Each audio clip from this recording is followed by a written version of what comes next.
Hello, I'm Dr. John Warner, President of the American Heart Association. As you know, the mission of the AHA is building healthier lives free of cardiovascular disease and stroke.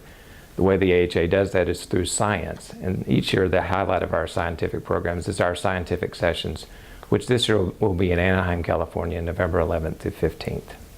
There will be 7 late-breaking clinical trial sessions at this year's scientific meeting, and each will be focused on the clinical problems that many of us face every day as we care for patients with cardiovascular disease. Those include clinical trials looking at caring for patients who've undergone coronary bypass grafting and the dilemmas that many of us face in caring for patients who have electrophysiology diagnoses. There'll be a big focus on prevention in this year's late-breaking clinical trials, as many trials are providing important information about preventing the downstream effects of cardiovascular disease and stroke. This will be an important meeting in regards to hypertension, as the hypertension guidelines will be released during the session, and there'll be many programs focused on the content of the guidelines and the evidence behind them, and the late-breaking events in clinical trials which will inform the way we care for patients with hypertension.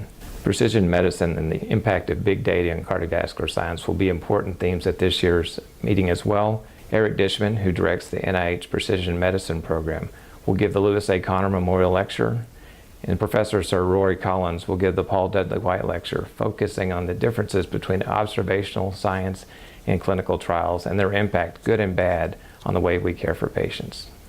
One of the more popular features of last year's meeting in New Orleans were the Frontiers in Science Summits. These Frontiers in Science Summits bring together investigators and thought leaders from all around the world, coalescing around different ideas and specific interest in the treatment of heart and vascular disease. In these Frontiers in Science Summits, investigators will have a chance to exchange ideas and view the very best science in areas like vascular disease, stem cells, and thrombosis research. All of us who attend or who have attended scientific sessions understand the value of the meeting, both as early career investigators and as our professional development continues and we learn from our colleagues. This year's meeting will provide the very best cardiovascular science from around the world. We hope you'll join us in Anaheim for a terrific meeting, and we look forward to seeing you there, and the chance for you to be a part of the mission of the American Heart Association and the science that we support.